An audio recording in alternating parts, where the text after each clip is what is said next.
And Mary, that student was hit right here in this intersection, just feet from Mariner High School. Deputies tell me the driver was going through a turn right here when they hit that student and took off. Take a look. You can still see some of the paint from the investigation this morning. Now, I spoke with a friend of that student who said the driver should turn themselves in tonight. Hundreds of people have made their way downtown to this protest. They are demanding protections and freedoms for those undocumented immigrants. And we have just learned in the last few minutes that some of these protesters have now made their way upstairs. They are now blocking the entrance to the ICE offices here in downtown Seattle. Investigators caught a break in this case when someone spotted this damaged van abandoned just about 7 miles from that hit and run scene. Stephanie's mother asked us to be here. She wants the world to know the impact her daughter made. As of now, this camp is closed. No one's supposed to be here, but you can see people are still coming by to pick stuff up. And tonight, the city says less than half of the people staying here are in shelters. Most folks just gathered their belongings and left. This here is pretty much just what I got to take. This could be a big moment for Rico Sandoval. That's my next move. Go to a shelter, go somewhere I could get off the street. City crews cleared Rico and 3 others from this staircase Tuesday as they hauled off the remains of this notorious encampment where police busted a drug ring last week. Once it's clean, they'll put up fencing to keep campers out. Well, what if they come back anyway? Then we'll warn and we'll move people off. The city has now cleared 28 people here. 11 of them went to shelters. And you've never been to a shelter? No, actually, no, I haven't.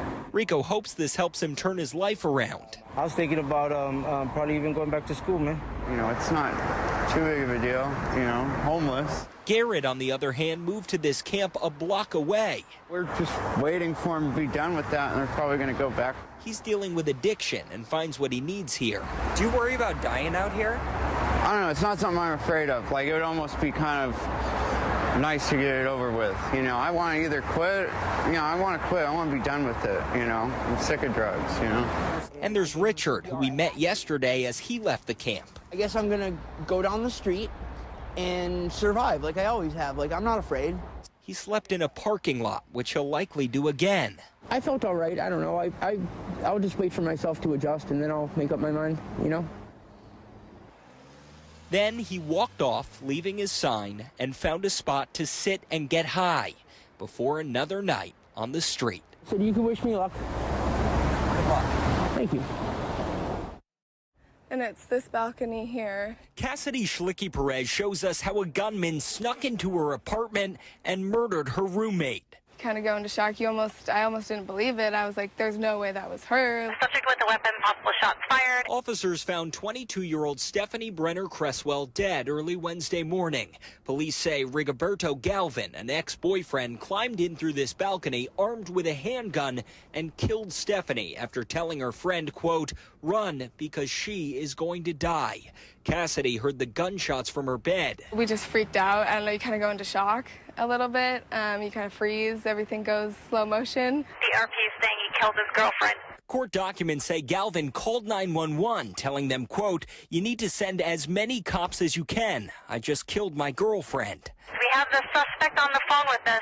We're telling him to put his hands up. Galvin gave himself up. He's now facing an aggravated murder charge. His motive is still a mystery.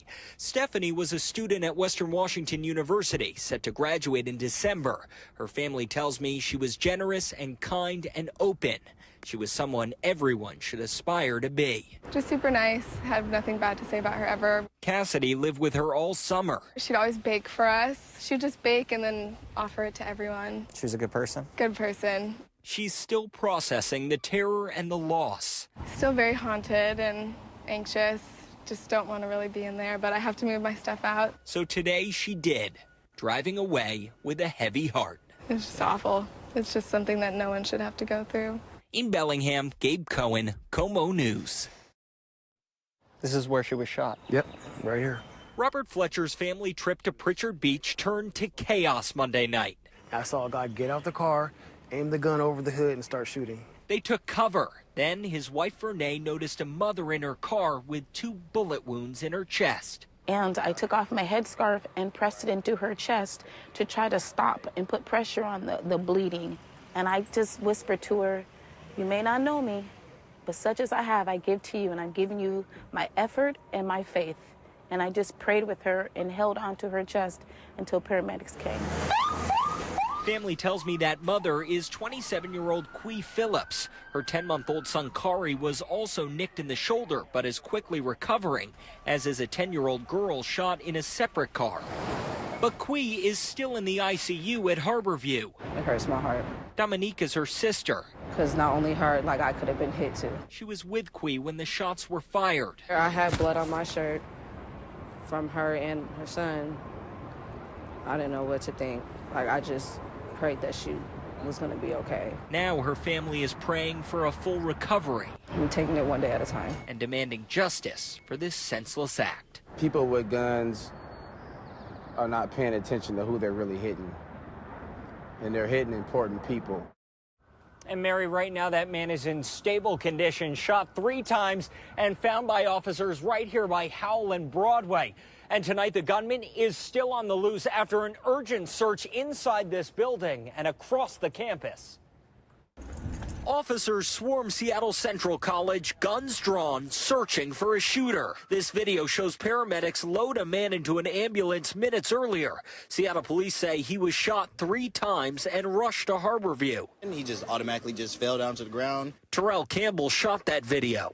I'm scared because there's students in this school, and the cops are in this school trying to talk to a shooter, apparently. A nearby security guard told police someone matching a description of the gunman was in a classroom on campus. Officers then combing the building as students sheltered in their classrooms on this first day of summer classes. There's like a loud beep, and they said, stay inside. There's a situation outside. It was pretty scary. Like, still I'm like a little bit shaky.